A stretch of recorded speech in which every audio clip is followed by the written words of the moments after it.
Es la chaqueta oficial más delgada que se ha inventado en la historia. Dios mío, no pensaron que íbamos a tener un octubre así. Exactamente. No, pero estoy fanático. Apostaron por el calentamiento global. Exactamente, apostaron que el mundo venía cambiando y no, volvimos al mundo de los 80. Hay una cosa, yo vi el partido de las chiquillas de básquetbol, los ha visto varios. ¿3x3? 3x3 y me emocioné de verdad, porque ganarle a Argentina y Brasil el mismo vuelito, el mismo día, y como que ahí se me salió el CHI, me comí la empanada, hice todo lo que hay que hacer.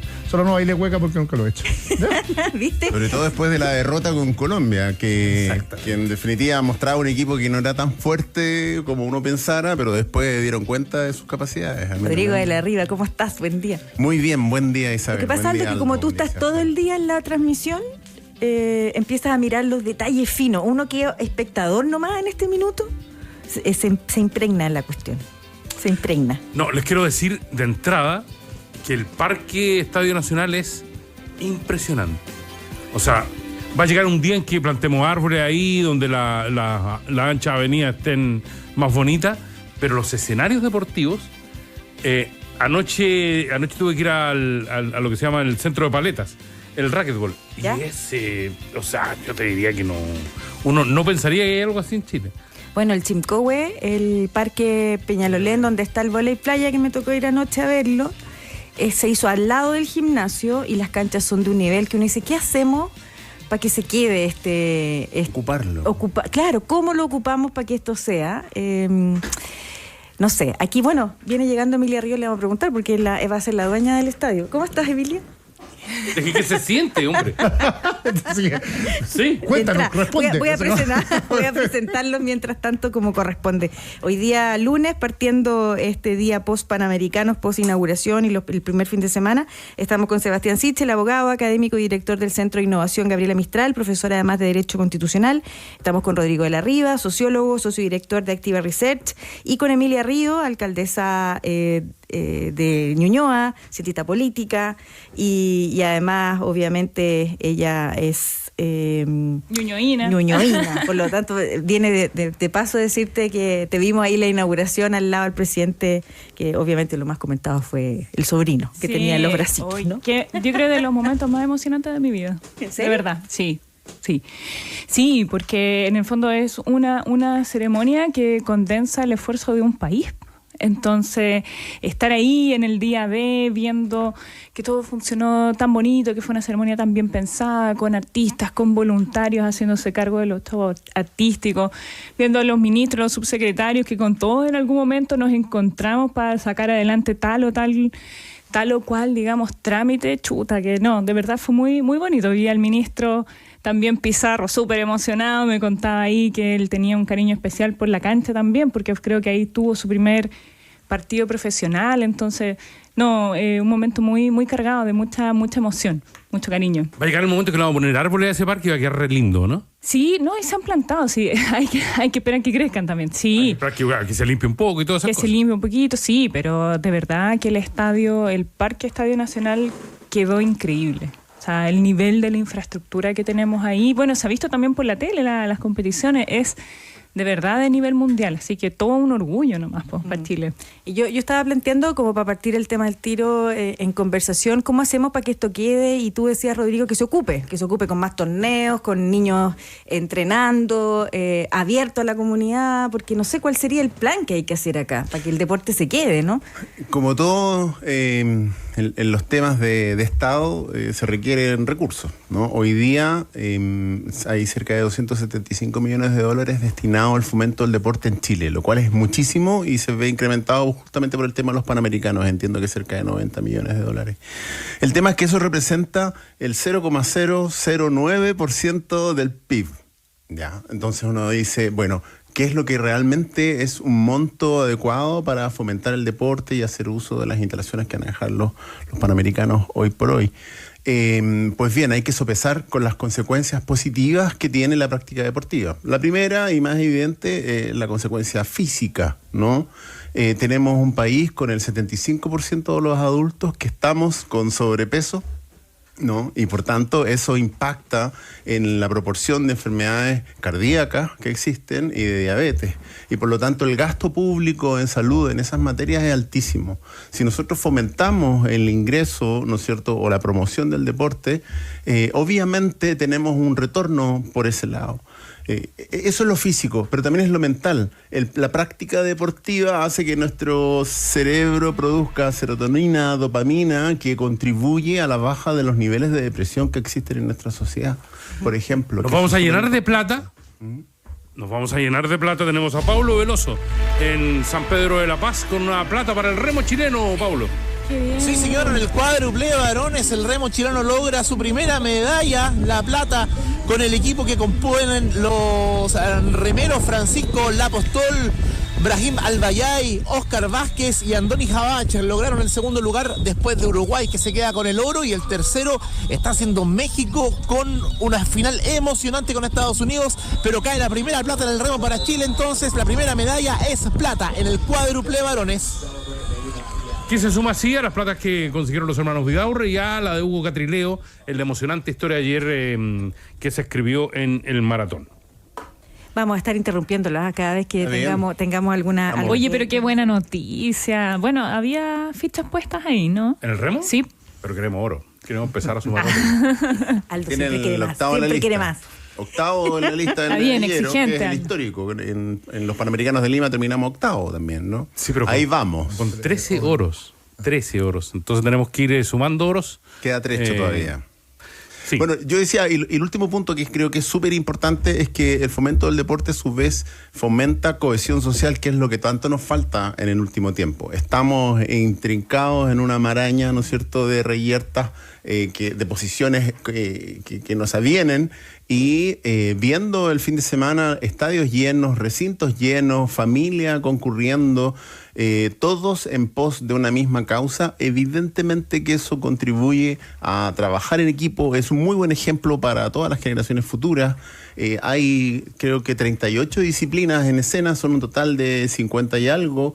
Hay disciplinas nuevas, está el breaking, me llamó la atención, breakdance, ¿no?, como disciplina nueva que va a tener su exposición y que va a ser Juego Olímpico el próximo año. Esta escalada que ayer José Tomás Ledesma y Joaquín Tapia tuvieron un excelente desempeño, pasaron a la ronda de los 8 mejores, no pudieron ahí con los norteamericanos, que tenían 2 exponentes muy buenos, más un canadiense, ¿no? O sea, hay esto de ser además sede de los Panamericanos y poder participar en montones de juegos que de otra manera seguramente no habríamos clasificado, etcétera. Uno dice, bueno, aquí uno se da cuenta que hay muchos deportistas haciendo todas las disciplinas.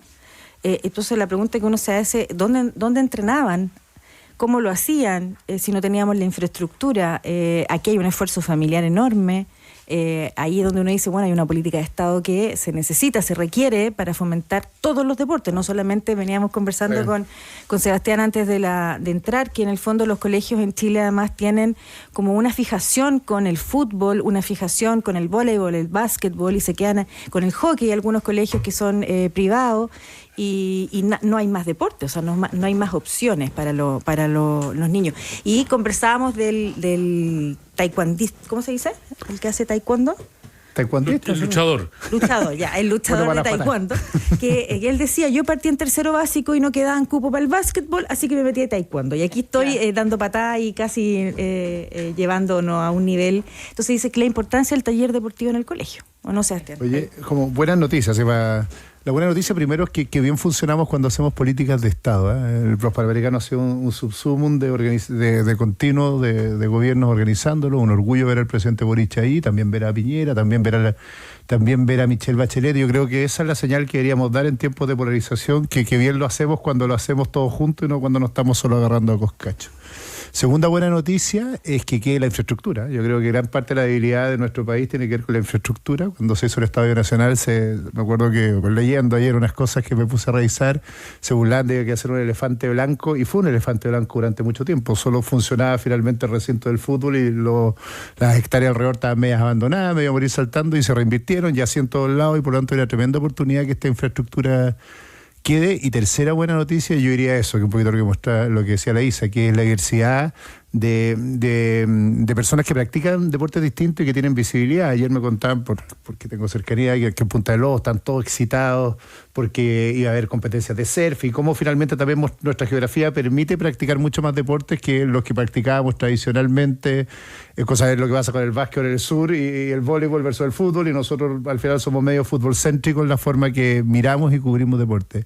El desafío, a mí me pasa siempre esto, yo también leyendo esta cosa me pongo a mirar cosas de historia. Después del Mundial de 62 había mucha reflexión de que ahora iba a venir una explosión del fútbol chileno y que ahora íbamos a ser de verdad en serio, y no pasó nada. Lo mismo ha pasado con la Copa América, lo mismo ha pasado en general, de que después de esto, que no sea una golondrina que no hace verano, que hay un desafío grande de que efectivamente haya una explosión de las prácticas deportivas, pero también una política del Estado un poquito más continua hacia adelante. Hablaba con un gran amigo mío del colegio, el liceo, que trabaja en el Ministerio del Deporte ayer, y me decía, ojalá ahora me apoyen en las competencias escolares, lleguen más lucas para poder hacer las prácticas deportivas interescolares, porque él sentía que esto sonaba súper bonito y yo lo felicitaba, y él me decía de vuelta, sí, pero yo sigo aquí, no voy a decir querer, pero está encargado de eso, básicamente, de la práctica interescolar, y me decía, no logro juntar plata para organizar los campeonatos en los liceos, los municipios, con los municipios, porque no hay apoyo de recursos. Entonces hay un desafío grande que la política de Estado hoy día baje a territorio para hacer prácticas deportivas. Uno tiene la ventaja de que los hijos míos por lo menos están en colegios más de élite y que tienen muchas prácticas deportivas mucho más complejas,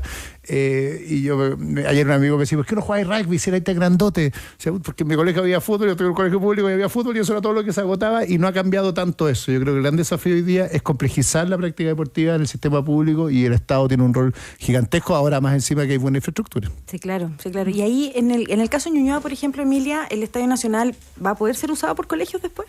Sí, bueno, el Estadio Nacional es un vecino bien particular, ¿eh? Porque a todo esto, cuando partieron las obras, y esto se cerró ya hace tiempo, antes de la pandemia, que ya el estadio venía cerrado por distintas razones, y eso fue, la verdad, una pérdida bien sentida para los vecinos, porque era parte de su vida. O sea, ellos pasaban al parque, las vecinas iban a la piscina a hacer hidrogimnasia, en el verano se hacían clases para niños de la comuna, entonces se sintió mucho como una pérdida, ¿no? Y ahí también pidiendo a los vecinos paciencia, va a venir el estadio.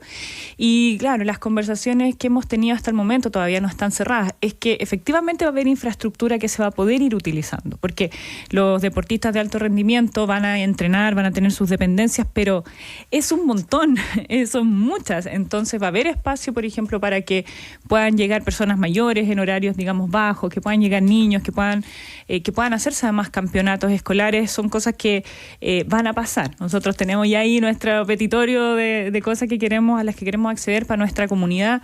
Primero, porque somos los vecinos más directos, y nos toca también lidiar con todo lo bueno y todas las posibilidades, pero también con todas las dificultades que nos trae el estadio, que no son menores, ¿no? Y la idea también es ir trabajando para que eso se canalice de mejor manera cada vez. Y con eso quiero hacer una observación, quizá un poco adelantado para llegar a conclusiones, pero hemos estado reforzando harto el tema de no ir en auto al estadio. Porque aparte de que el estadio estuvo cerrado, ahora tiene una estación de metro que te deja en la puerta del estadio, ¿cierto? Y segundo, también se ha estado trabajando en mejorar la accesibilidad de los paraderos que están ahí, para que las personas que, por ejemplo, ocupan silla de ruedas puedan hacer todo su tránsito completo. ¿Tú te fuiste al metro, me dijiste que a transmitir, y funcionó bien? ¿Te funcionó? ¿Estaba lleno, repleto? Yo es que lo que yo pienso es que hay mucho taco alrededor, no sé si se arma el taco, no sé si pudiste ver eso. Yo sé que el metro funciona bien, pero no me miría así. Me refiero a los alrededores, porque hay todo un tema donde se van a estacionar si no tiene estacionamiento el Estadio Nacional, etcétera. No, es que no hay cómo, o sea, no, en auto es impensable. Por eso, es un cambio de switch. Y también a mí me pone bien contenta que a propósito del estadio también podamos poner de relieve la importancia del transporte público, la importancia de la ciudad. Tener un parque de estas características en el medio de la ciudad, son 64 hectáreas de parque deportivo. Esto es un lujo, no es algo que todas las ciudades tengan. Entonces también es un desafío para la ciudad, cómo llegamos ahí y lo hacemos compatible con la vida de las vecinas y los vecinos que están cruzando la calle, literalmente. Vamos a seguir permanentemente con los Panamericanos durante esta jornada en Radio ADN. Vamos a hablar de Milei, vamos a hablar de la Constitución. Permítanme una palabra. Sebastián, es que ya estás en un grupo de 4 personas cuando se supo el fallecimiento de Enrique Marluende. Yo dije, la guitarra tizona llora, y nadie entendió. California Splendid. el California, esas cosas. Salsital. La solita es rica. Nosotros que El vivimos Chino eso, Wong, que era mi favorito. por nosotros eso. que vivimos eso cuando llegábamos del colegio, por favor, un pequeño homenaje para don Enrique, ¿no? Todo mi Que no se homenaje. le lleve el tren, ¿se acuerdan de eso? Todo mi homenaje. Además, nos entreté eso. Y uno llegaba al colegio y era el tío que me cuidaba, el humorista que me hacía reír. Era increíble además el programa porque lograba entretener a toda la familia. Almorzábamos viendo esto con mi abuelo, me acuerdo. Te acompañaba a la hora del almuerzo, efectivamente. Sí, y era un poco antes que empezaran las teleseries emblemáticas de aquella época. O sea, era el Festival de la Una y un... Tú no sabes de qué estamos hablando, Emilio. Me siento un poquito excluida, pero No, me puedo meter. En YouTube se ve ahí En YouTube la se ve. aventura del Sí. Magoli. Ese La era el Chino lamentable Wong, me aventura acordé del del Chino Magoli. Wong y quiero saber dónde está. Vamos. Vamos a darles buenas noticias. Chile ganó medalla de plata nuevamente en el remo con las hermanas Abraham, así que tenemos ahí contacto para entender lo que está pasando, ¿no? Pablo Veloso. Sí, en San Pedro, plata nuevamente para Chile. El staff compuesto por las hermanas Kostader y las hermanas Abraham logró el segundo lugar en un emocionante final. Ganó el oro el equipo de Estados Unidos, segundo Chile, tercero Canadá. Cae la segunda medalla de plata para Chile acá en el remo. Ahora, en un rato más, viene los 8 con timonel varones, final de inmediato.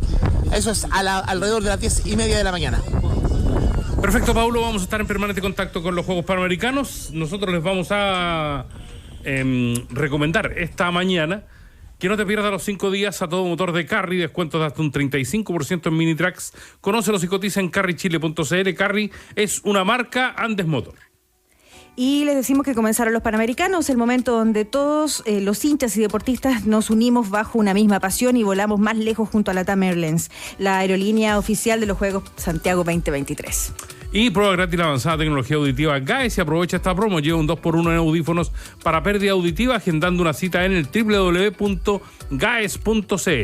Y en Maletec son especialistas en locker, soluciones de custodia, equipamiento inmobiliario. Maletec, experiencia y confianza que los avalan por más de 28 años. Conoce más en maletec.cl.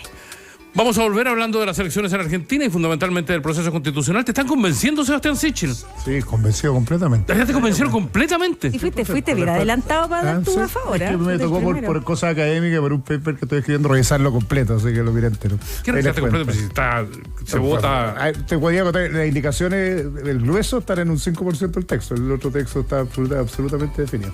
Mira. Sí, vamos a conversar. Vamos a Literalmente. conversarlo en un instante.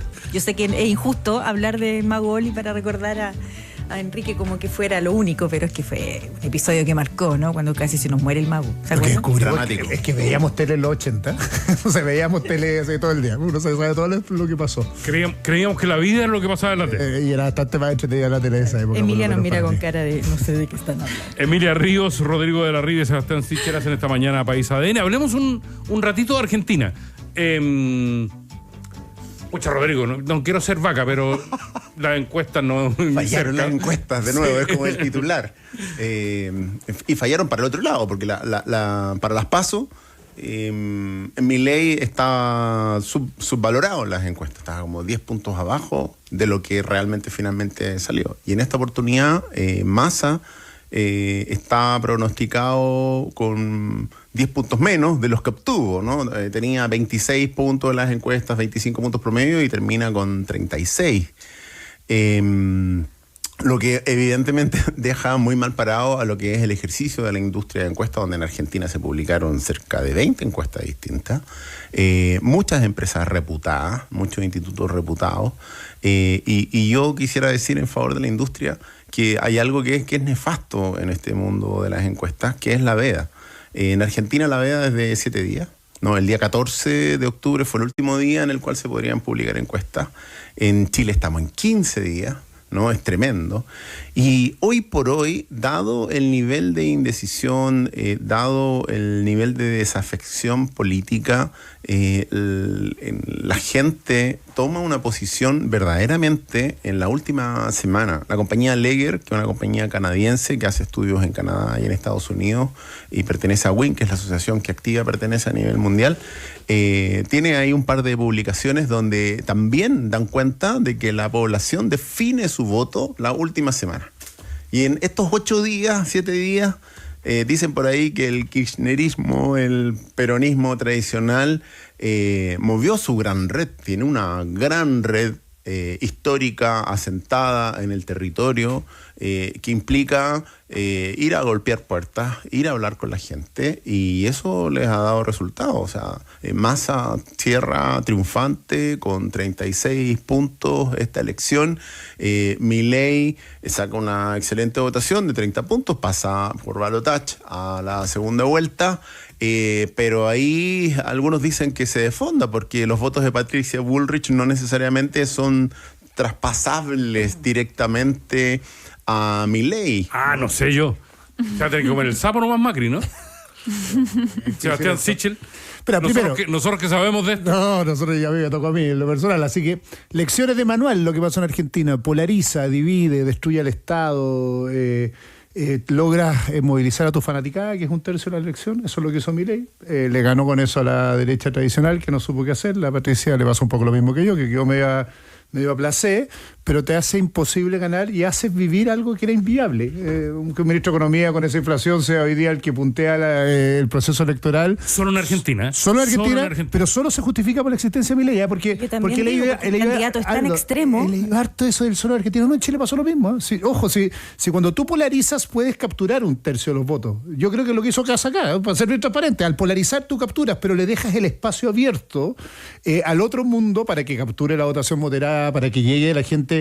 Pero si mira las leceras, si la gente necesita Estado en el mundo moderno, aquí en la Quebrada de la Gil necesita auxilio social. Si tú dices que vas a cerrar el Estado, que vas a combatir, si atacas al Papa, pues, mira lo que hizo, atacas al Papa, atacas los valores trascendentales de una nación, hasta la seguridad, de algún modo lo que estás diciendo es: voten por mí los locos como yo, los fanáticos como yo, más que locos, los fanáticos que creen lo que yo creo, y el resto vean el resto de la oferta. Y eso es lo que hizo muy bien Massa, que sabiamente supo entender que ante un polarizado que le hablaba a su fanaticada como si estuviera en el estadio con una hinchada de fanáticos, eso es Milei gritando garabato en un escenario, al otro lado del camino tenía un espacio abierto, familiar, que buscaba otras cosas en la política. Y lo digo por los análisis que he estado mirando estas horas en Twitter, que hay muchos chilenos que abrazaban a Milei, pues, y aquí lo recibieron como rockstar. Yo vi Twitter de José Antonio Caz abrazándolo a su lado, cosa inaudita. Alguien ultraconservador abrazando a alguien que dice que el Papa es el demonio.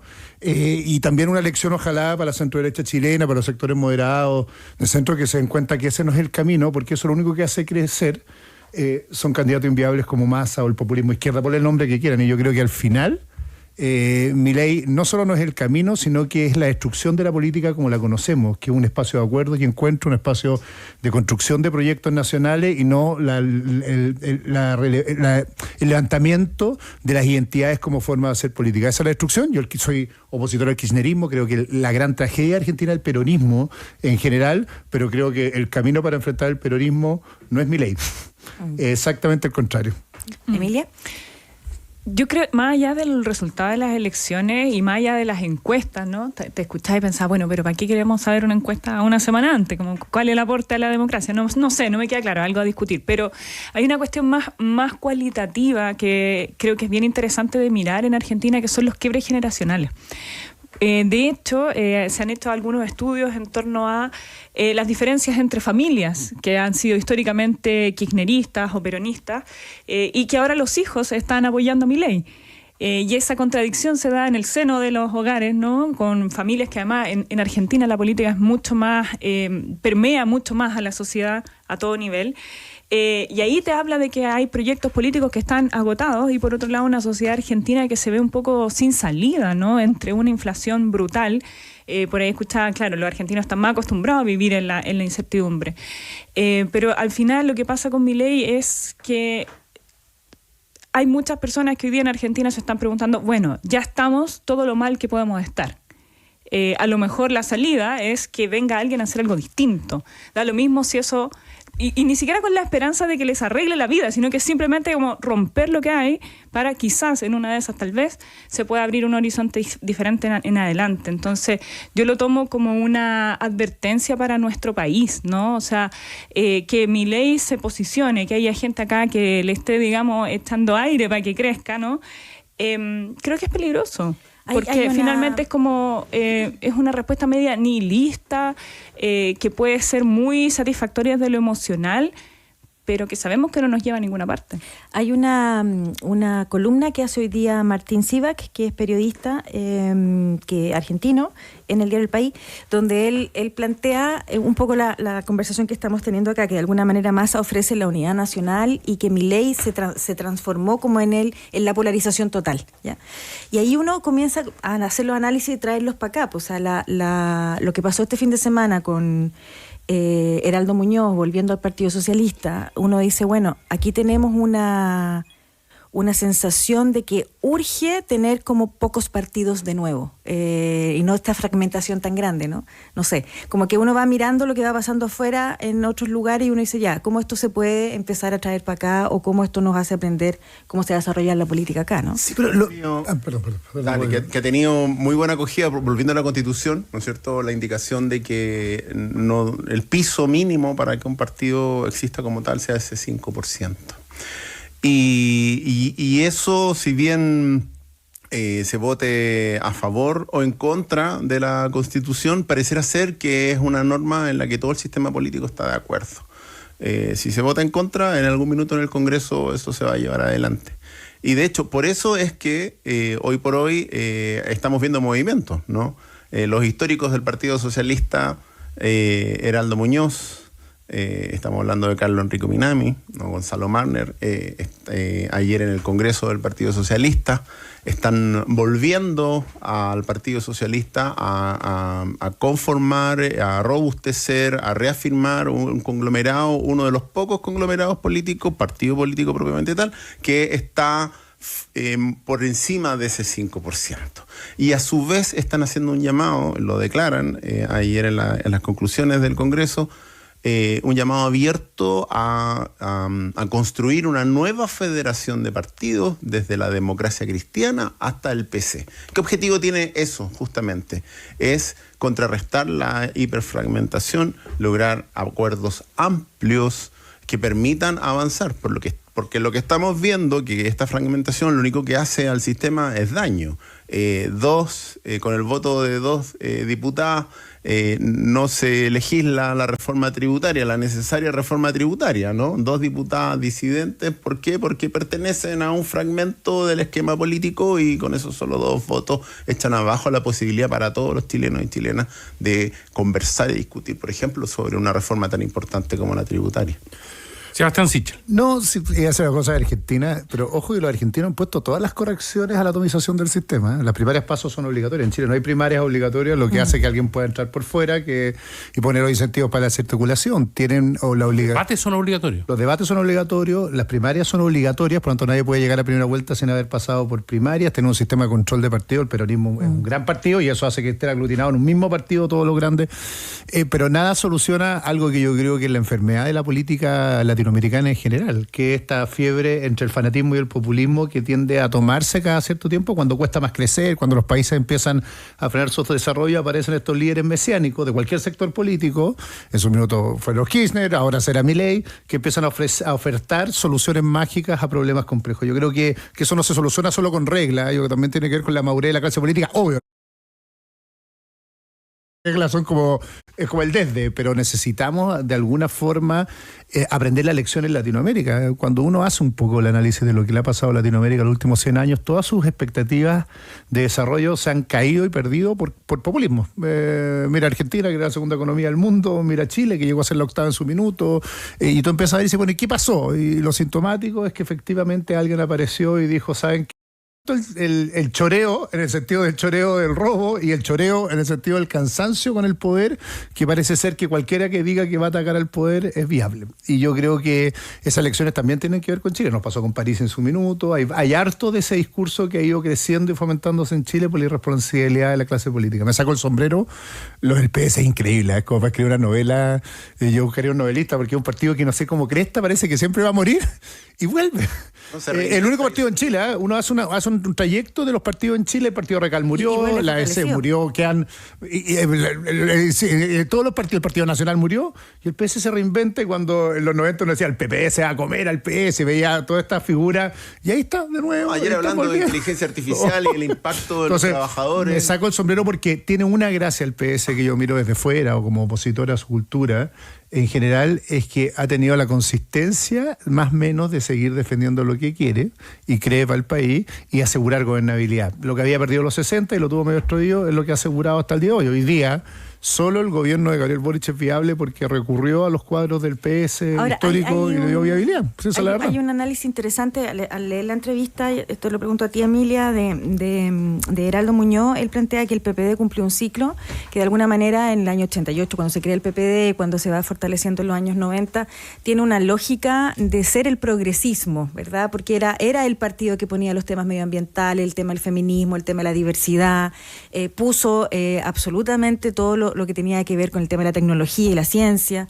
Y eso de alguna manera también lo toma RD. Entonces aquí va quedando sin fuerza este partido y hay toda una generación nueva que se instala con esa temática, ¿no? Claro, efectivamente van cambiando los tiempos y hoy día uno dice cuáles son las cosas, cuáles son las prioridades. Se ha avanzado, creo que se ha avanzado muchísimo hoy día en instalar en la sociedad cosas que hasta hace 5 o 10 años eran, chino, por ejemplo, hablar de la perspectiva de género, hablar de derechos sexuales y reproductivos, del respeto a la diversidad, eran cosas que efectivamente estaban vedadas. Y hoy día cuando uno ve, por ejemplo, los resultados de encuestas y se encuentra con que tenemos la aceptación más alta en la historia, por ejemplo, la homosexualidad en Chile, uno dice, ha habido un progreso, ha habido una fuerza social y política porque ha habido un discurso que ha ido cambiando un poco la cultura. ¿Qué nos queda ahora? No es que estén resueltos estos temas, sino que se han instalado, se han avanzado. Sin embargo, creo que hoy día las prioridades son avanzar quizás en lo básico, que es la redistribución de la economía, cómo nos organizamos, cómo producimos, de dónde salen nuestros recursos, quiénes se benefician de ellos, quiénes aportan más, quiénes aportan menos, ¿cierto? Y ahí nos queda harto trecho que avanzar y creo que tenemos que, y que en ese contexto pensar en conglomerados más grandes es una vía. ¿Por qué? Porque no es solamente hacer un pegoteo, sino que es una cuestión, de nuevo, cualitativa, ponernos de acuerdo. Por ejemplo, en tributos. Hoy día yo insisto, ¿cómo podemos tener una propuesta constitucional que quiera eliminar las contribuciones, por ejemplo? Ahí hay un tema ideológico, de fondo, duro, y en el que podemos decir, hay quienes están de acuerdo y hay quienes no están de acuerdo, y eso es un hilo divisor, una línea divisoria muy importante, donde vamos a estar de acuerdo desde probablemente la DC hasta el PC, ¿cierto? Y así hay otros muchos temas, sobre todo en economía, en cómo se desarrolla el país, donde nosotros podemos efectivamente encontrar grandes acuerdos. Entremos al debate. La objeción de conciencia institucional. ¿Cómo voy a estar de acuerdo con eso, Sebastián Sichel? Pero de varias cosas. Lo primero, me quedo con las contribuciones pegadas. Yo estoy de acuerdo con eliminar las contribuciones, pero no estoy de acuerdo en hacerlo en la Constitución ni en la forma que se está haciendo. Yo voy a hacer algo bien sensato y estoy contrario a la propuesta de republicanos. La mayoría de los países, esto para que no nos compremos discursos entre nosotros, la mayoría de los países que cobran contribuciones no lo cobran como los cobramos nosotros, como un impuesto al patrimonio fijo, sino lo cobran como... bien en simple, un 8% de presunción de arriendo de tu propio inmueble, y al final recaudan mientras tú estás activo laboralmente y estás pagando impuestos a la renta, y no al final. Y es mucho más, genera mucho más igualdad porque estás pagando sobre tu impuesto a la renta y no sobre adelante. Lo que hace es que lo que está haciendo el republicano es populismo, está diciendo que lo va a eliminar y no establece un impuesto de reemplazo. Luego, así era en Chile también, entonces así en Estados Unidos. Cuidado con cuando hacemos estas cosas morales. Y dice, mira, ¿las contribuciones son malas? Sí, creo que son malas, porque establecemos un modelo de cobro que le cae a un adulto mayor cuando ya no genera ingresos, y los modelos de cobro exitosos en el mundo son que las personas que tienen alto patrimonio pagan mientras pagan impuesto a la renta. Se puede reemplazar por otro impuesto. El problema republicano, déjame llegar al fondo, es que lo trata de poner en la Constitución como un mandato para ganar votos y no porque crea que es eficiente para el sistema de cobro. Así que no, ese no es mi gran tema. Pero ¿sabes lo que pasa? Es que ahí es el nivel de irresponsabilidad de la propuesta es brutal. Por eso, Entonces, es que te habla de que son personas que o no entienden, no tienen ni idea cómo funciona el Estado, cómo funcionan los municipios en este país, o lo entienden y no les importa. Porque hoy día la propuesta de eliminar las contribuciones significa que Bueno, el próximo año, cuando dejemos recibir las contribuciones, las comunas van a estar oscuras porque no van a poder pagar la luz, la gente va a tener que quemar la basura en la calle porque no va a haber contratos de basura. Esa es la propuesta que está haciendo Republicanos hoy día. Entonces, no, es que sabes que creo que es importante poner el destacador a la irresponsabilidad de esta propuesta. Porque mucho se dijo de que la Constitución anterior era irresponsable por esto y lo otro, y resulta que a la primera que Republicanos tiene la opción, hace lo mismo. Entonces es importante que la gente lo sepa. Es porque no va a llegar a la plata a los municipios, porque eso con una ley se puede establecer un sistema de recaudación. Lo que no me gusta es que eso es lo que debería pasar hoy día. Lo que no me gusta, insisto en el punto, es que al final se hace política pública en la Constitución. Eso es mi gran punto en esto. Y lo digo seriamente, porque cuando pase esta idea de las constituciones y se moraliza de las constituciones, mira, mi programa lo decía, yo creo que puede haber un modelo de recaudación más eficiente, que genera más justicia, que tiene que ver con fijar el impuesto como lo paga la empresa. ¿Tú sabes cómo paga una contribución la empresa hoy día? Se le presume una renta de su propio inmueble y lo paga mientras paga impuesto a la renta, y es mucho más justo. Y además, pero no me quiero meter en esa pelea, quiero ir al fondo. Presunta ha sido un tema en Chile, ¿no? Pero que no renta presunta. Lo que tú haces es que se presume que a tu inmueble lo arrendas a un 8% anual. Eso ahí, por tanto, pagas un impuesto sobre Sebastián, eso. Tú has dicho que vas a apoyar la propuesta, y la propuesta tiene estas debilidades o estas discusiones no resueltas, que a tu juicio estas discusiones no resueltas no son lo suficientemente fuertes como para decir que no votas a favor 100%. O en contra. Yo creo que no son lo suficientemente fuertes, que es el problema accidental que ha tenido el debate constitucional en Chile. Si la propuesta fuera 100% lo que yo quiero, no sería una constitución, pues sería mi programa. Y lo que yo espero es que la constitución cumpla en lo esencial con lo que estabiliza el país. Y la gran debate está ahí. Uno, lo hablamos, el cambio de régimen político. Este país atomizado como está no es gobernable, y yo creo que establece los estándares para fijarle la construcción de grandes mayorías. Para eso existen las constituciones. 2, limita el poder. Yo le tenía terror a la propuesta de la Convención Constitucional porque generaba más poder al poder, y lo expliqué en algunas columnas ahí para no meterme acá. Yo creo que lo que hace acá es al revés. Establece que la Constitución no es un programa de gobierno, sino que permite que pueda existir el plan auge, pueden existir bienes públicos sociales y pueden existir bienes privados, y por lo tanto permite que quien gobierna es quien define quién es el proveedor de los servicios públicos en el Estado. Eso es limitar al poder, o sea, no establece un programa de gobierno arriba, que creo que era la tragedia de la convención pasada. Y la tercera gran cosa, amplía derechos sociales que no estaban incorporados: medio ambiente, derecho a la cultura, derecho al deporte. Nos podemos meter en detalle, y por lo tanto tengo diferencias, y ahí abiertamente tengo diferencias con la objeción de conciencia. Impulsé y apoyé que Chile Vamos se opusiera en su minuto para la objeción de conciencia institucional. Yo creo que las instituciones no tienen conciencia, a pesar de que en Estados Unidos dicen que sí, pero acá no. Pero yo creo que es un pero gigantesco para mí, pero que creo que es debatible y modificable en el futuro. Y además, ni siquiera creo que el debate sobre el aborto de 3 causales es maniqueo. Hoy día los tratados internacionales de derechos humanos de Chile suscritos hoy día usan la palabra ¿quién? Por lo tanto son constitución para Chile, y no generaron ninguna inaplicabilidad o inviabilidad del proyecto de aborto de 3 causales. Por lo tanto creo que es una discusión maniquea, y por lo tanto me está quedando en esta discusión principalmente el tema de contribuciones en la Constitución y la objeción de conciencia institucional, que espero que termine saliendo. Si lo ponen, lo reponen, creo que ese debate es el que termina siendo. Si es el 2% de la Constitución, para mí es suficiente. La diferencia con la Convención Constitucional anterior es que alteraba los principios básicos del Estado de Derecho que siempre ha tenido. Esta Constitución, y esto es lo que dice como en el paper, se parece en el 80% a la Constitución del 33, a la Constitución del 25 y a la Constitución que terminamos reformando el 2005. Por lo tanto, le da continuidad institucional al país que tenemos, y por lo tanto para mí es causa suficiente, y además por una razón bien de fondo. Me convenció, la que más me convenció fue Emilia Schneider cuando dijo que quería un nuevo proceso constitucional, o Daniel Jaue.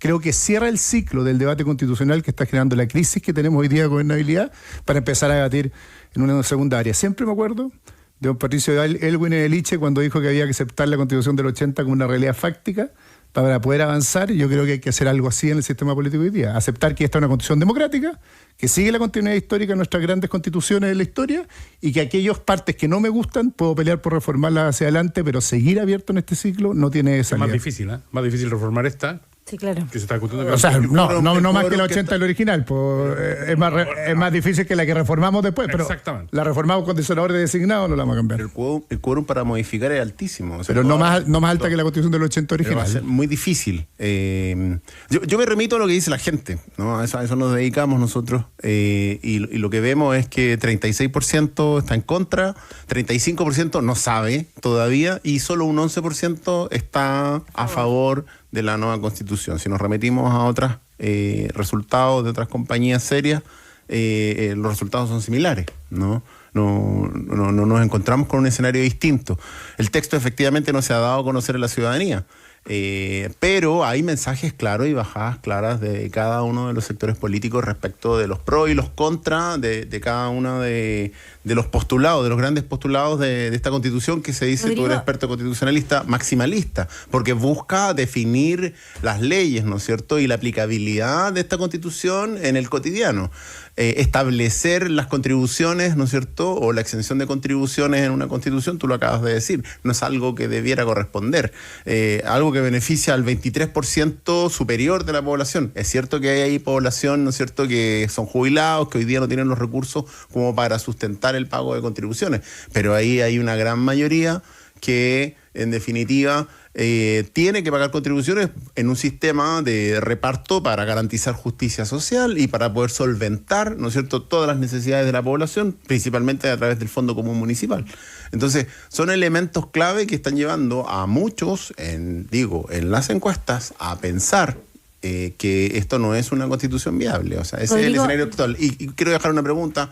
¿Qué pasa? ¿Qué pasa si el 17 de diciembre, porque parece que vamos a ir a plebiscito, en algún minuto ya se pensaba que no íbamos a ir a plebiscito porque la comisión experta iba a modificar y finalmente la comisión mixta aprobó, reinstaló toda la, básicamente, normativa, la mayoría que estaban instaladas en el proyecto original? Entonces, ¿qué pasa si se vota en contra? ¿Que no hay futuro? Yo creo que es un escenario que hay que tener en cuenta, que es probable, que no es malo. En la vida no podemos por qué remitirnos a las opciones que nos quedan. Siempre hay otras opciones. Esa otra opción bien puede ser congelar el proceso actual, reordenar, avanzar en aquellos puntos, por ejemplo, el tema de que contribuye a la reducción de la fragmentación del sistema político, ¿no es cierto?, esto del 5% mínimo para cada partido, empezar a generar grandes acuerdos y avanzar en un futuro de mediano plazo hacia lo que sería un nuevo proceso. ¿Qué de malo tiene eso? Terrible, pero... Bueno, pero es una realidad. Qué malo tiene un tercer proceso. Yo creo que, viendo las tasas de crecimiento de este país, es la tragedia más grande que puede ir Chile. Se requiere certidumbre, sí. Oye, pero una de las cosas que yo creo que es importante seguir aprovechando de hacer un poco de pedagogía sobre cómo se financia el país, cómo se financia el sector público. Hoy día, uno de los impuestos más relevantes para el erario nacional es el IVA, el impuesto de valor agregado, que está en un 19%, si mal no recuerdo. Ese es el impuesto más regresivo que hay, porque en el fondo, si tú eres multimillonario, pagas la misma cantidad de pesos por ejemplo, un kilo de pan que una persona que gana el sueldo mínimo. Y ese impuesto tan injusto y tan regresivo es el que está a la base de la recaudación del país. Por otro lado, las contribuciones con los bemoles que tiene, que son... Por cierto, además, se han ido abordando, o sea, ha habido exenciones para personas mayores que probablemente hay que perfeccionar y todo lo que tú quieras. Las contribuciones son uno de los pocos impuestos que es al revés, ¿no? Que se relaciona con tu patrimonio, que se relaciona con tus ingresos. Bueno, con tus ingresos no, pero patrimonio puede ser indicador de ingresos. Donde los que tienen más pagan más. Entonces, por ejemplo, eso se arreglará. ¿Se arreglará cómo? ¿Vamos a subir el IVA? ¿Vamos a seguir profundizando en nuestra estructura tributaria que ya es muy injusta? Esa sería una solución, pero por favor, o sea, cuando digo que esta es una indicación profundamente ideológica, tiene que ver con ir contra el Estado, que sabemos que lo necesitamos para, digamos, desde que haya luz en la calle hasta que se recoja la basura, hasta todo lo demás que tiene que ver con los derechos sociales, pero además es impracticable y es injusto. Entonces, a mí esto me apasiona particularmente porque creo que es a propósito de tomar un tema que a veces es oscuro, que es difícil de entender, como los impuestos, proponer una pastilla mágica que además es profundamente ideológica en el sentido de menos Estado y más desigualdad. Es básicamente eso, o sea, decir que se acaban las contribuciones sin ninguna propuesta progresiva al lado es una constitución por la desigualdad.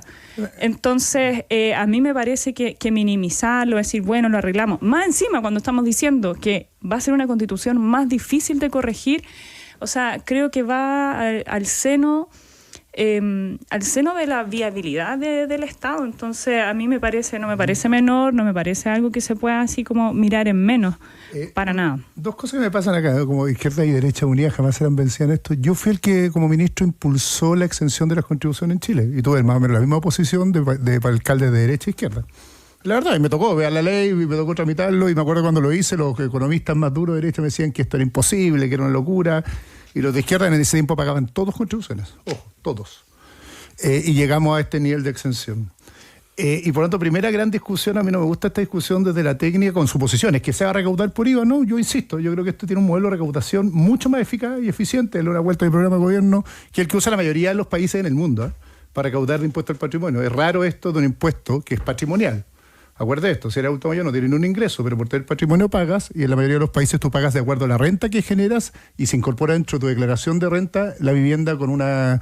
Por lo tanto, el modelo de recaudación es absolutamente ineficaz en Chile porque no tiene que ver con los ingresos que generas, sino que con el patrimonio que puede estar construido o no construido. Heredaste, cambió el plan regulador en tu comuna, subió el valor de la propiedad, cambió la tasación en un lugar. Si yo voy a insistir en esto, creer que eso se recauda vía IVA, no es cosa de mirar un poquito derecho tributario y entenderlo. Y les hago un desafío. Vean 15 países que tienen modelos de recaudación vía inmueble y ninguno tiene modelos como el chileno, que cuando no te generas ingresos pagas igual impuestos. Porque hay pocos países tan injustos en el mundo como Chile. Y los países más justos, esta es la respuesta, date una vuelta por Suecia, por Finlandia, los países escandinavos, no tienen impuestos como este porque saben que la justicia se hace con aquel que genera más riqueza y paga más impuestos y no con aquel que tiene un patrimonio inmovilizado y gana y recibe el APGU, que es lo que está pasando. Pero si también la realidad práctica, más allá, no, es que a mí me molesta una cosa en general, como esta hipótesis que después dice, bueno, documentamelo. Dime dónde en un país que tiene los niveles de desigualdad o mejores niveles de igualdad hay un impuesto patrimonial al inmueble que se pague esta manera. Bien, pero estamos hablando, Sebastián, de la realidad del país. Y por lo tanto, hoy día yo te entiendo que esto es reemplazable. Así y no, es que pero no obvio que es que si funciona así como tú me decías, entonces el IVA es lo más injusto de la tierra y por lo tanto que funcione así no lo transforma en una gran verdad. Yo creo que la forma de recaudación municipal debería ser a través de un impuesto distinto que es el que estoy proponiendo. Tú puedes discutirme ese. Pero lo que estoy diciendo es otra... no hace una propuesta. Sí, no hace una propuesta, entonces pero... es como, bueno, se arregla como pueden. Insisto, pero no transformemos en una teoría que la eliminación de las contribuciones como están es casi un pecado venial, porque yo creo que la forma en que recaudamos IVA no es que hay que subir los impuestos a la renta en general para recaudar más y que los impuestos a las contribuciones o al IVA son absolutamente, generan desigualdad igual. Eso es lo que creo. Dígame que está bien o está mal y creo, y no digo que tengo que disminuir la carga tributaria en Chile, sino que tenemos que aumentarla. Por lo tanto, lo otro es superioridad moral. No es que si tú lo dices así, no es. No. Para mí, yo creo que las formas de recaudar en Chile son lo más injustas del mundo porque generan mayor desigualdad, entre ellas las contribuciones. Pero para eso tenemos que sentarnos en una mesa para discutir reformas tributarias y la derecha ha pateado la mesa. Pero yo estoy yo fui el primero que dije que en gran parte de la reforma. No soy la derecha, bueno, no la soy. Derecha te dio la espalda, pero ustedes me están diciendo, me dio la espalda completamente. Es decir, lo que estoy diciendo es otra cosa, que cuando tú transformas en una verdad moral que las contribuciones van a dejar de... Yo digo, ¿sabes qué? Parece ser que falta un poquito más de respaldo técnico para ese argumento.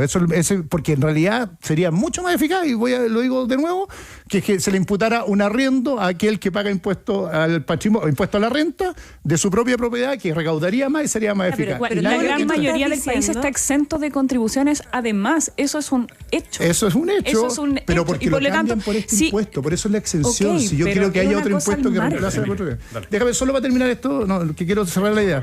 Es que el por qué, por lo tanto, yo digo cuando se moralizan estos debates, es que al final del día lo que estamos no es la discusión seria, que es lo que hace Republicano y logra esto, porque es lo que queremos, el aborto, la idea de las contribuciones, y yo no quiero discutir eso. ¿Alguien le puede creer a Republicanos cuando dice que no se va a ver afectado el aborto en 3 causales por este cambio constitucional?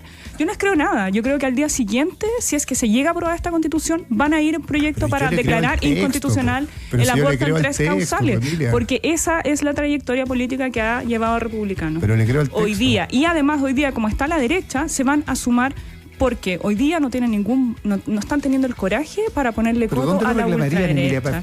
No estoy discutiendo contigo, estoy hablando de la derecha y el escenario político nacional actual. Rodrigo, nos quedan 42 segundos por programa. Ciérralo. Yo lo cierro. Bueno, creo que hay que esperar estos 2 meses, hay que esperar lo que termine siendo el texto propuesto, hay que leerlo a conciencia. Y hay que pensar que aquí no se acaba la vida, ¿no? Pienso yo. O sea, pienso que efectivamente siempre hay otra alternativa, ¿no? Puede ser que estemos entre la espada y la pared, o sea, si se aprueba la Constitución, para algunos va a ser un desastre y si se rechaza, para otros dicen también hoy vamos a seguir en la incertidumbre y este país no va a avanzar. No una que no una, para decir en otras palabras. Bueno, o sea, para muchos dicen que no es una que nos une, ¿no? Para la mayoría, hoy por hoy, según lo que nosotros hemos estado indagando. Sí creo que hay terceras alternativas. Las terceras alternativas es que lamentablemente, como no hemos logrado llegar a acuerdo, tenemos que seguir buscando ese espacio de acuerdo y no descarto para nada que pueda existir un nuevo proceso. ¿Cuándo? Eso es algo que tiene que acordarse. Sebastián, ¿y tú vas a ir a dar la pelea vas a ser como bien vocero? O sea, voy a hacer todo lo que pueda por cerrar este ciclo y creo que es el minuto y quizás lo que me hizo Rodrigo, lo que más me confirma en mi tesis, ambas, como las hipótesis no supuestas en el texto y creer que puede haber un nuevo proceso y que no pasa nada en Chile me parece un costo demasiado alto como para no defender el a favor. Bueno, van a estar justo ustedes invitados nuevamente muy cercanamente a la fecha, así que muchas gracias por haber hecho País ADN hoy. Emilia Ríos, Rodrigo Larriva y Sebastián Sichel. Y porque el cobre y el deporte están en nuestro corazón, Antofagasta Minerals es sponsor oficial de los Juegos Panamericanos y para Panamericanos Santiago 2023, juntos de corazón. Si quieres hacer crecer tu negocio, aprovecha el Super Compra Aquí a solo 99.900 en compraaqui.cl ingresando el código octubre. Además, ahora bajaron las comisiones de tarjetas para todos los bancos. Infórmate en bancoestado.cl. Gestiona la solicitud de tus colaboradores de manera fácil e intuitiva con Talana, que es la plataforma y aplicación de recursos humanos más descargada y mejor valorada. Talana. Yo me quedé con una pregunta, Rodrigo, que es cuánto influye, a ver si lo podemos después dilucidar, pero que alguien tome la bandera por el contra a favor, porque la gente en el fondo se va dejando llevar también por los liderazgos, ¿no? La campaña comunicacional es clave. Claro. Aquí, evidentemente, los liderazgos tendrán su labor y la gente, este 36% que no sabe qué es lo que debe votar, cuál es la posición, escucha justamente a esos líderes y esas campañas. Y no te pierdas los 5 días a todo motor de Carry, descuentos hasta un 35% en mini tracks. Conócelos y cotiza en carrychile.cl. Carry es una marca de Andes Motor. Muchas gracias por haber hecho País ADN hoy. A los tres partimos muy unidos con los panamericanos y muy desunidos con la Constitución, como corresponde. Gracias. Gracias, buena semana.